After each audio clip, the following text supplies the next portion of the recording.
5 वक्त के नमाजी अजमल साहब के कार से हर सुबह बहुत सारे सांप निकलते। बचाओ, जल्दी आओ। सारा घर सांपों से भर गया है। चीख, फूकार, शोर, धूल और आंखों में फैला खौफ, जैसे कोई आसमानी आफत आ गई हो। पूरा गांव दोपहर की तेज धूप में अजमल साहब के घर के सामने जमा था। हर कोई अपनी जगह पर खड़ा कांप रहा था।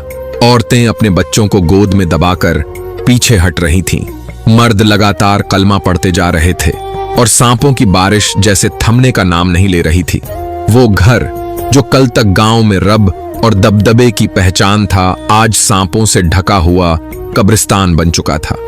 छत से लेकर दीवारों तक, कार से लेकर दरवाजों तक और जमीन की दरारों से लेकर खिड़कियों के कोनों तक, हर जगह बस काले खौफनाक सांप फुफकारते हुए सबको डरा रहा था। और सबसे बड़ी डरावनी बात कि घर के अंदर से किसी के चीखने की आवाज आ रही थी। आखिर इस घर पर यह खौफनाक अजाब क्यों आया? आइए आपको सुनाते हैं अजमल साहब की वह सच्ची कहानी जो आपको सोचने पर मजबूर कर देगी। अजमल साहब को इस इलाके में आए थोड़ा ही वक्त हुआ था। इतने कम समय में ही वह आस पड़ोस के लोगों के चहेते बन गए थे, क्योंकि वह गरीबों की मदद करते उनके काम आते। जिसे भी मदद की जरूरत होती, अजमल खान सबसे आगे होते। अगर किसी को उधार चाहिए होता तो वह पैसे देकर वापसी मांगना भूल जाते। मेहमानों की खूब खातिरदारी करते। इन्हीं खूबियों की वजह से वह पूरे इलाके में अच्छी शोहरत पा चुके थे। उनके पास एक बड़ी सी गाड़ी थी जिसे वह किराए पर चलाते थे। किराया अच्छा खासा आ जाता था, जिससे उनका गुजारा भी अच्छे से हो रहा था। उनका शुमार अच्छे खासे खुशहाल घरानों में होता था। उनकी जिंदगी में हैरान कर देने वाला मोड़ तब आया जब एक रात बहुत तेज बारिश हो रही थी। पूरी रात आसमान में बिजली कड़कती रही। तूफान और आंधी ने हर चीज को अपनी चपेट में ले रखा था। इतना भयानक तूफान आया था कि इलाके के लोग बहुत डर गए थे, क्योंकि उन सब का बहुत नुकसान हुआ था। किसी के मकान गिर गए थे तो किसी के जानवर बिदक कर भाग गए थे, तो कोई छत गिरने से जख्मी हो गया था। मतलब कोई भी ऐसा नहीं था जो नुकसान से बचा हो। बस अजमल साहब का घर था, जिन्हें कोई माली या जानी नुकसान नहीं हुआ था। वह खुदा का शुक्र अदा करते हुए अपनी गाड़ी के पास आए, और जब गाड़ी का दरवाजा खोलकर बाहर निकलने की कोशिश की तो उनके मुंह से दर्द भरी चीखें निकल गईं। गाड़ी आंगन में खड़ी थी। उनकी बीवी और बच्चे कमरे में थे। अजमल साहब की चीखों की आवाज सुनकर वे लोग भागते हुए बाहर आए। क्या हो गया अजमल साहब? आप इतना क्यों चीख रहे हैं? अजमल साहब का चेहरा पीला पड़ चुका था। आंखें फटी की फटी रह गई थीं। वह डरी हुई नजरों से अपनी गाड़ी की तरफ देख रहे थे। उनकी बीवी ने जब आगे बढ़कर गाड़ी में देखा तो उनका दिल भी दहल गया। उनकी गाड़ी में बड़े बड़े काले रंग के सांप थे जो पूरी गाड़ी में रेंग रहे थे। उनकी बीवी बाजू पकड़कर पीछे हटने लगी। अरे क्या कर रहे हैं आप? इस गाड़ी के इतने करीब क्यों खड़े हैं? ये सांप आप पर हमला कर सकते हैं, आपको नुकसान पहुंचा सकते हैं। आप किसी को बुलाएं, कोई है जो हमारी मदद करे, जो इन सांपों से हमें छुटकारा दिला सके। शोर की आवाजें सुनकर आस पड़ोस के लोग उनके घर में आ गए थे। वैसे भी वे सब अजमल साहब को बहुत पसंद करते थे। उनकी मदद करने के लिए हर कोई आगे था। कुछ लड़के डंडे लेकर जब वहां आए तो यह देखकर हैरान रह गए कि वे सांप अब गाड़ी में कहीं भी नजर नहीं आ रहे थे, जैसे उनका वजूद अचानक गायब हो गया हो। पूरी गाड़ी खोलकर देखी, मगर गाड़ी में किसी सांप का निशान तक नहीं था। सब लोग अटकलें लगाने लगे, कहने लगे, रात तूफान की वजह से हो सकता है ये काले खतरनाक सांप इस घर में आ गए हों। आप फिक्र मत करें, दोबारा अगर ऐसा हुआ तो आप हमें बुला लीजिएगा। हम आपकी मदद के लिए जरूर आएंगे। आपको परेशान होने की जरूरत नहीं है।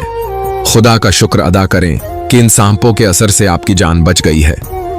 सब लोग वहां से चले गए थे। अजमल साहब अपनी गाड़ी लेकर सड़क पर आ गए और अपने रोजमर्रा के कामों में लग गए। देर रात वह बहुत ज्यादा थक चुके थे। जब घर आए तो उनका दिल चाह रहा था कि वह बस अपने कमरे में जाकर सो जाएं। आज उनके दिमाग पर बहुत ज्यादा असर पड़ा था। बार बार सुबह की घटना आंखों के सामने घूम रही थी। उन्होंने अपनी गाड़ी में लाइट जलाई थी। जैसे ही उन्होंने अपनी गाड़ी आंगन में आकर रोकी तो अचानक से उनकी नजर पिछली सीट पर पड़ी। उनका दिल एक बार फिर से धक से रह गया। इतना ज्यादा डर उनके पूरे वजूद पर छा गया। उनका दिल इतना सहम गया जैसे धड़कने से मना कर दिया हो। उन्होंने डरी हुई नजरों से पीछे मुड़कर देखा। नजारा चौंकाने वाला था। एक बहुत बड़ा सांप आम सांपों से 100 गुना ज्यादा बड़ा था। सीट पर बैठा उन्हीं की तरफ देख रहा था। अजमल साहब का पूरा शरीर पसीने में भीग गया। उनके पैरों ने गोया उनका साथ देना छोड़ दिया।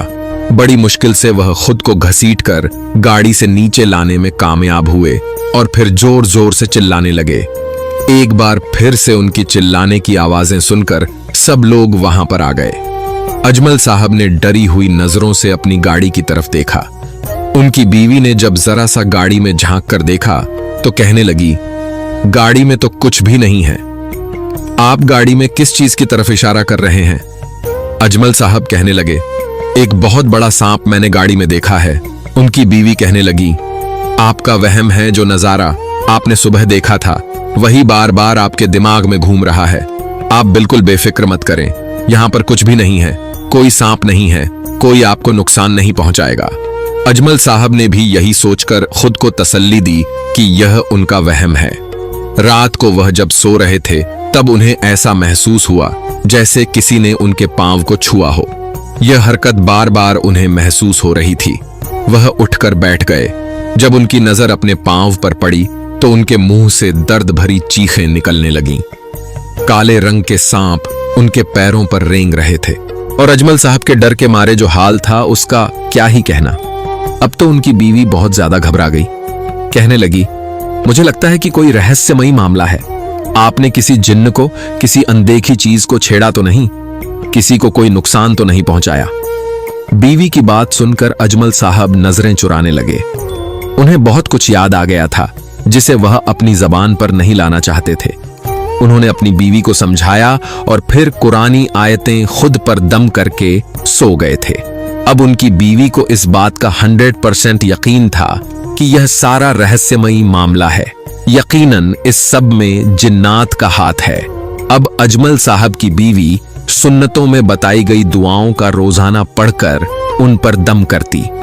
पूरे घर में कुरानी आयतें पानी पर दम करके दीवारों पर छिड़कती, खुद भी नमाज और सुन्नतों में बताई गई दुआओं की पाबंदी करती, अपने बच्चों से भी करवाती और अजमल साहब को भी बार बार इस बात की ताकीद करती कि वह कुरान की आयतों से अपना हिफाजती घेरा बनाकर रखा करें। अजमल साहब नमाज और रोजे के पाबंद थे। जमात के साथ नमाज अदा करते थे। एक दिन जब वह मस्जिद में आए तो तब इमाम साहब उनके चेहरे के हाव भाव देखकर चौंक गए।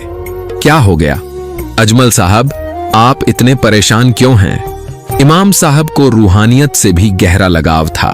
वह किसी आदमी के चेहरे के हाव भाव जानकर उसकी अंदरूनी हालत का अंदाजा लगाने में माहिर हो चुके थे।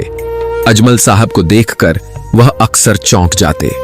उनके चेहरे के हाव भाव, उनकी आंखों में नजर आने वाली चमक इमाम साहब को कुछ सोचने पर मजबूर कर देती, मगर कभी वह अपनी सोच को अपनी जबान पर नहीं लाए थे। मगर आज जब उन्होंने अजमल साहब को इतना परेशान देखा तो वह उनसे कुछ कहे बिना न रह सके। अजमल साहब ने सारा मामला इमाम साहब को बताया। उन रहस्यमयी सांपों का जिक्र उनसे किया और अपनी परेशानी के बारे में भी बताया। इमाम साहब गहरी सोच में पड़ गए। कहने लगे, जो कुछ आप बता रहे हैं यह मामला इतना सीधा नहीं है। रोजाना आपकी गाड़ी में वह सांप आ जाते हैं। जब आप शोर मचाकर किसी को वहां पर बुलाते हैं तो वह सांप देखते ही देखते गायब हो जाते हैं। क्या आपने कभी यह जानने की कोशिश की है कि वह सांप कहां से आते हैं?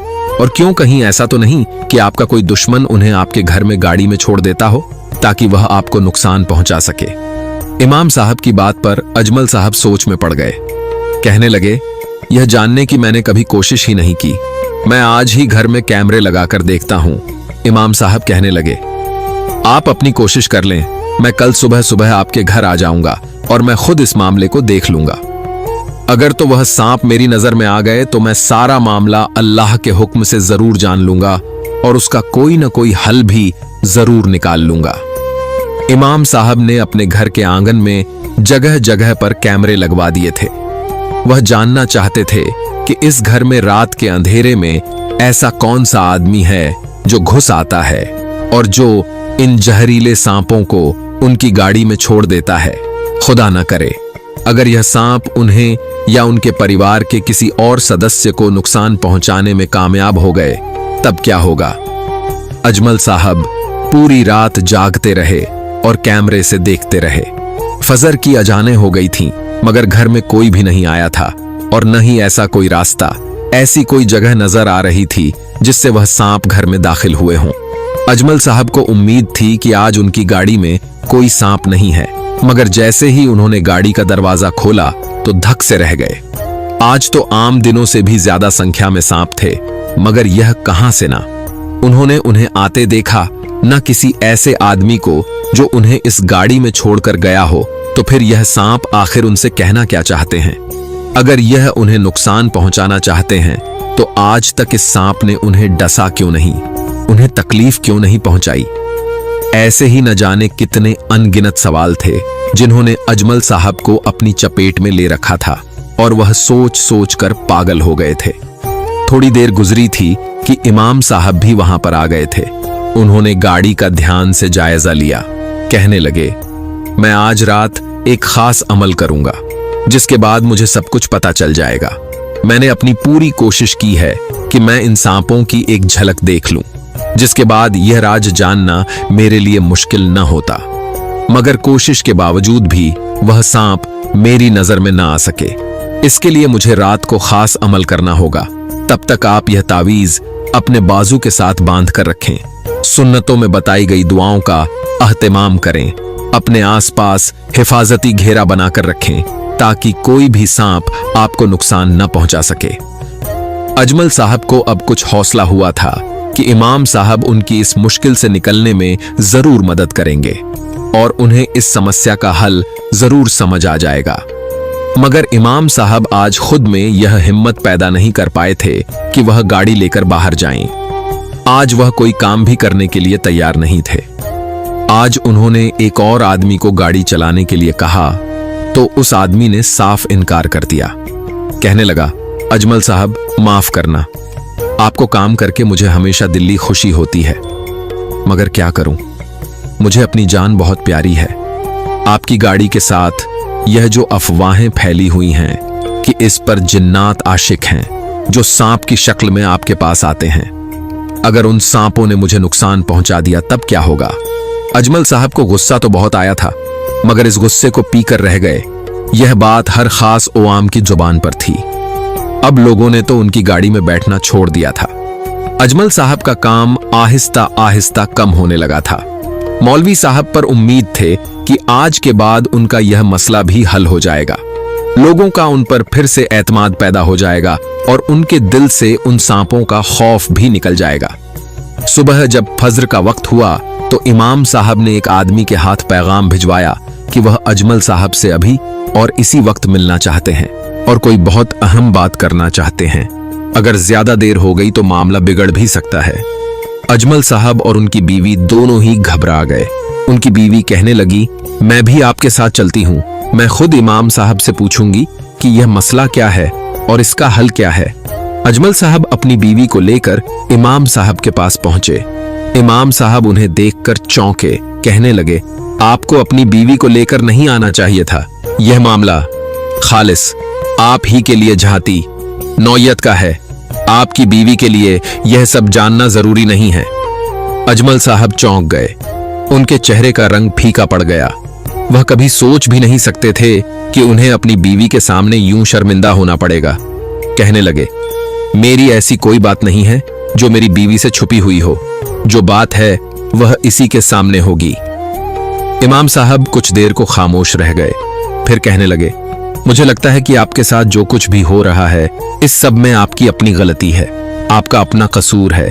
कोई ऐसा गुनाह है जो करने के बाद या तो आप उस पर डट गए हैं या फिर आप उस गुनाह को गुनाह ही नहीं समझ रहे, या फिर किसी बेकसूर का हक मारा है, किसी मजलूम के साथ जुल्म किया है। इमाम साहब के मुंह से यह अल्फाज निकलते जा रहे थे और अजमल साहब के चेहरे का रंग फीका पड़ता जा रहा था। वह बहुत ही ज्यादा बेचैन लग रहे थे। उनकी आंखों में अजीब से रंग थे। उनकी बीवी भी हैरान थी।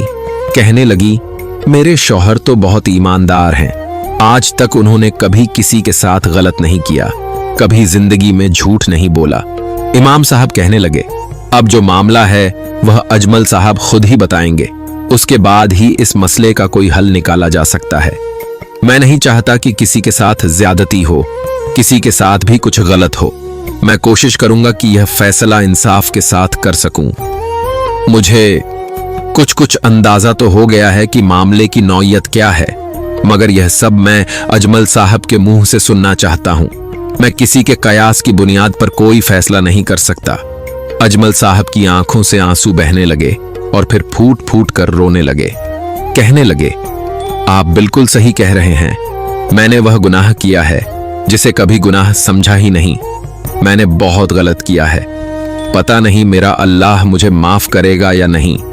इमाम साहब कहने लगे, आप मुझे बताइए मामला क्या है, उसके बाद ही मैं आपको इस मसले का कोई हल बता सकूंगा। अगर किसी मसले को फौरी तौर पर हल ना किया जाए तो वह मसला ज्यादा गहरी नौयत का भी बन सकता है और आपको मजीद मुश्किल में भी डाल सकता है। अजमल साहब कहने लगे, आज से 1 साल पहले की बात है। मैं बहुत गरीब था। मेरे पास अपनी गाड़ी नहीं थी। तब मैं किराए पर गाड़ी चलाता था। मेरा मालिक बहुत अच्छा था, मेरा बहुत ख्याल भी रखता था। मेरी मजदूरी से ज्यादा ही मुझे पैसे दे दिया करता था। एक दिन जब मैं रात को मालिक के घर गया तो वहां पर बहुत सारे लोग जमा थे। मुझे पता चला कि मालिक का इंतकाल हो गया। तब मैं बहुत ज्यादा परेशान हो गया कि अब क्या होगा, अब मेरा काम छूट जाएगा। मालिक के बाद उनके खानदान वाले मुझे काम से निकाल देंगे और किसी और बंदे को काम के लिए रख लेंगे। मैं उनकी बीवी से मिलकर उन्हें आज की दिहाड़ी के पैसे देना चाहता था। जब मैं उनके पास आया तो वह रोते हुए कहने लगी कि अब आप ही हैं जो इन सारे मामलात को देख सकते हैं। मेरे घर का सारा खर्चा अब इसी गाड़ी से ही चलेगा। आप रोजाना मुझे माकूल रकम लाकर दे दिया करें। घर में बहुत सारे मेहमान भी हैं, बहुत से अखराजात भी हैं। मुझे बस आपका ही सहारा है। मेरे शौहर बताते थे कि आप बहुत ईमानदार हैं, हर काम ईमानदारी से करते हैं। मैं इसलिए आप पर एतबार कर रही हूं। मुझे यकीन है कि आप मेरा एतबार नहीं तोड़ेंगे। तब मैंने उनकी बात मान ली थी। मैं दिल ही दिल में खुश हो गया था। खुदा का शुक्र अदा करने लगा था कि मेरा यह रोजगार अल्लाह ने मुझसे नहीं छीना, बल्कि अब मैं पहले से भी ज्यादा आजादी के साथ काम करने लगा था। मेरे मुनाफे में अब इजाफा हो चुका था। पहले तो मालिक मुझसे पूछता था कि मैंने कितना काम किया। अपनी दिहाड़ी के साथ वह चंद 100 रुपए मुझे खुद ही दे दिया करता, मगर अब मैं ज्यादातर पैसे अपने पास रखता और चंद पैसे उस औरत के हाथ पर रख दिया करता। वह इस बात पर भी मेरी मशकूर होती कि मैं ईमानदारी से काम कर रहा हूं और रोजाना उसे खर्चे के पैसे दे रहा हूं। वह बहुत भोली सीधी सादी औरत थी। वह नहीं जानती थी कि मैं कितना घपला कर रहा हूं, उसे कितना नुकसान पहुंचा रहा हूं। मैं इस बात पर भी खुदा का शुक्र अदा कर रहा था कि वह बेवा औरत अकेली थी। उसका कोई भाई नहीं था जो उसे कोई मशवरा देता। शौहर के भाई बहुत दूर रहते थे। वह सालों बाद आते जाते रहते थे। ऐसे में औरत मेरे ही रहमो करम पर थी। दिन ब दिन मेरे लालच में इजाफा होता जा रहा था। एक दिन मेरे ज़हन में एक अनोखा ख्याल आया। मैंने सोचा कि क्यों ना यह सब मैं जल्दी से हासिल कर लूं। तब एक दिन मैंने उस बेवा औरत को शादी की पेशकश की। वह मेरी बात सुनकर हिचकिचा गई। कहने लगी, लोग क्या कहेंगे, मेरे बच्चे भी हैं। शौहर को मेरे 4 दिन हुए हैं और मैं दूसरी शादी कर लूं। तब मैंने किसी तरह से उसे मना लिया था। मैं बहुत खुश था कि अब मैं वह सब हासिल कर सकता था जो मुझे चाहिए था। मैंने धोखे से गाड़ी के कागजात अपने नाम पर करवा लिए थे। उसके बैंक में जो भी जमा पूंजी थी वह मैंने कभी किसी की बीमारी का बहाना बनाकर तो कभी गाड़ी खराब होने का बहाना बनाकर उससे ले लिए थे। और फिर एक ऐसा दिन भी आया जब मेरे दिल में लालच जड़ पकड़ चुका था। मेरा दिल सियाह हो चुका था। मैं अपनी बीवी और उसके बच्चों को वहीं पर छोड़कर वहां से बहुत दूर आ गया था। अपने ही बच्चों को लेकर मैं इस इलाके में आकर रहने लगा। यह गाड़ी, यह रुपया पैसा सब मेरा नहीं है, ये इसी औरत का है। ये सब मैंने इससे धोखे से छीना है। शायद यही वजह है कि अल्लाह मुझे मेरे इस गुनाह की ऐसी सजा दे रहा है कि मैं जीते हुए भी मौत की ख्वाहिश करने लगा हूं और मेरे दिल से सुकून ओ इत्मीनान जैसे रुखसत हो गया है। हर वक्त बेचैनी सी मेरे दिल में रहती है। अब आप यह बताइए मैं क्या करूं। अजमल साहब की बात मुकम्मल हो गई थी। वह दहाड़े मार मार कर रोने लगे थे। उनकी बीवी की आंखों में बेयकीनी थी, टूटे ख्वाब की किरचियां थीं। उसे अपने शौहर से बहुत मोहब्बत थी, उस पर बहुत एतबार भी था, मगर शौहर ने उसका एतबार तोड़ दिया था। इमाम साहब अफसोस से सर हिलाने लगे, कहने लगे, आपने बहुत गलत किया है। आपने निकाह जैसे मुकद्दस बंधन को अपने मकसद के लिए इस्तेमाल किया और फिर अपनी ही बीवी को अकेला छोड़ दिया। कभी पलटकर उसकी खबर भी नहीं ली कि वह किस हाल में है, कैसे जी रही है, अपना और बच्चों का पेट कैसे पाल रही है। आपको ऐसा नहीं करना चाहिए था अजमल साहब, आपने बहुत गलत किया। अजमल साहब रो रहे थे और बार बार अपने किए की माफी मांग रहे थे। इमाम साहब कहने लगे, माफी हमसे नहीं, अपने अल्लाह से मांग और उस औरत से मांग जिसको आपने दुख दिया है। अजमल साहब कहने लगे, मैं उससे माफी मांगने के लिए तैयार हूं और अपनी गलती की तलाफी भी करना चाहता हूं। मैं उसकी गाड़ी, रुपया, पैसा सब उसे वापस कर दूंगा और खुद मेहनत मजदूरी कर लूंगा। इमाम साहब गहरे सोच में गुम हो गए, कहने लगे, आपको अपने दूसरी बीवी को भी उसका जायज हक देना होगा। अगर वह इस बात के लिए तैयार होती है तो आप एक बार चलकर उससे बात कर लें, उसे मनाने की कोशिश करें, उससे माफी मांगें। अल्लाह करे कि उसका दिल नरम पड़ जाए, वह आपको माफ कर दे और आपकी आजमाइश टल जाए। अजमल साहब की बीवी भी रोए जा रही थी, कहने लगी, मैं आपके साथ चलूंगी, मैं खुद उसे मनाऊंगी, उसे कहूंगी हमारी जिंदगी से सुकून रुखसत हो चुका है, खुदा के लिए मेरे शौहर को माफ कर दो, हमारे साथ इस घर में चलो, हम बहनों की तरह रहेंगे। अजमल साहब इसी शाम को ही इमाम साहब और अपने बीवी को अपने साथ ले गए थे। जब वह उस घर में पहुंचे तो उनके पांव कांप रहे थे। दरवाजे पर हाथ रखकर वह गया, हाथ उठाना भूल गए थे। जब दरवाजा खोला तो सामने वही औरत थी, मगर बहुत कमजोर हो चुकी थी। उसके चेहरे पर झुर्रियां आ गई थीं, बाल भी सफेद हो गए थे। अपने शौहर को देखकर उसके चेहरे पर बेचैनी फैल गई। कहने लगी, आप जिंदा हैं, इतने साल आप कहां थे आपका? मैंने कितना इंतजार किया आपके लिए, मैं कितना रोई, कितना तड़पी, कितनी दुआएं मांगी, मगर आप पलटकर मेरी तरफ नहीं आए। अगर आपने मेरे साथ यही सब करना था तो मुझसे निकाह क्यों किया? वह रोए जा रही थी और शिकवा किए जा रही थी। तब अजमल साहब की पहली बीवी ने उनकी दूसरी बीवी को अपने गले से लगा लिया। उसे कहने लगी, बहन हमें माफ कर दो, हम तुम्हें मनाने के लिए लेकर आए हैं, तुम हमारे साथ चलो, आज से हम एक साथ रहेंगे। मेरे शौहर से गलती हो गई है और वह अपनी गलती पर शर्मिंदा भी हैं, उन्हें अपने किए का एहसास है। वह औरत कहने लगी, तुम नहीं जानती कि सालों साल मैंने कैसे गुजारा है। मैंने लोगों के घरों में बर्तन धोए, लोगों के घरों में साफ सफाइयां की, अपने और बच्चों का पेट पालने के लिए मैंने क्या कुछ नहीं किया। तब जाकर मुझे और मेरे बच्चों को 2 वक्त खाना नसीब होता। यह सब इस आदमी की वजह से हुआ है। यह हमारा रोजगार हमसे छीन कर ले गया। हम एक एक निवाले को तरसने लगे। इमाम साहब को इस पर बहुत तरस आ रहा था। कहने लगे, बहन जी मैं मानता हूं कि आपके साथ बहुत ज्यादती हुई है, इस आदमी ने आपके साथ बहुत गलत किया है, मगर आप अपना सिर्फ बड़ा रखें। आप इस बात पर इत्मीनान रखें कि अल्लाह कभी भी अपने बंदों का कोई अमल झाया नहीं जाने देता। इंतकाम लेने से माफ करने वाला बड़ा होता है। अल्लाह माफ करने वालों को पसंद करता है।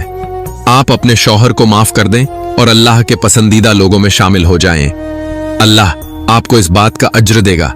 औरत कहने लगी, ठीक है, मैं इस आदमी को एक और मौका देकर देखती हूं।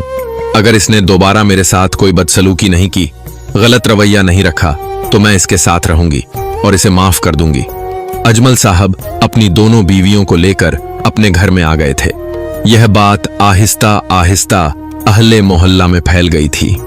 जो कुछ अजमल साहब ने किया था वह सब लोगों को पता चल चुका था। सब लोगों की आंखों में पहले अजमल साहब के लिए इज्जत होती थी, अब उनमें तुम सखर छलकने लगा था। अजमल साहब ने गाड़ी अपनी दूसरी बीवी को दे दी कहने लगे, यह आपकी अमानत है। मैं आपकी अमानत को अब मजीद आपसे दूर नहीं रखना चाहता। वह कहने लगी, मैंने आपको दिल से माफ कर दिया है, आपको दिल से अपना शौहर माना। अब मेरा जो कुछ भी है आपका है। बस आप मुझे दोबारा धोखा मत दीजिएगा, मुझे कभी अकेला मत छोड़िएगा। मैं अजीज दुख सहने की हालत में नहीं हूं। अजमल साहब ने आसमान की तरफ सर उठाकर देखा। खुदा का शुक्र अदा करने लगे जिसने उन्हें इस इम्तिहान में सुरखरू किया था और उस औरत के दिल में अंतर रहम पैदा कर दिया था। अब वह अपनी दोनों बीवियों के साथ इस घर में रहते थे। दोनों में खूब इंसाफ करते, दोनों का ख्याल रखते और दोनों के साथ ही मोहब्बत करते। कभी भी दोनों के बच्चों में फर्क नहीं किया था। उस दिन के बाद से वह पुरअसरार सांप भी उनकी गाड़ी में दोबारा कभी नजर नहीं आए। ना ही उन्होंने कभी उन्हें अपने आसपास देखा, ना ही कभी किसी सांप की सरसराहट को महसूस किया। उन्हें अंदाजा हो गया था कि अल्लाह ने भी उन्हें माफ कर दिया है और यह सांप भी शायद उन्हें उनकी गलती का एहसास दिलाने के लिए ही उनकी जिंदगी में आए थे। वह खुदा का शुक्र अदा करते हैं जिसने उन्हें मजीद राह भटकने से बचा लिया और जल्द ही नेकी का रास्ता दिखा दिया, वरना ना जाने वह कब तक बुराई के रास्ते पर भटकते रहते और मरने के बाद जहन्नुम का हकदार हो जाते हैं। प्यारे दोस्तों, आपने देखा किसी का हक मारने वाला का अंजाम। इसलिए आप ऐसा गुनाह करते होंगे तो तौबा कर लीजिएगा और अपने फैमिली, दोस्तों, रिश्तेदारों में वीडियो को शेयर जरूर करें क्योंकि उन्हें भी सबक हासिल होगा। और अपना राय कमेंट में जरूर दें।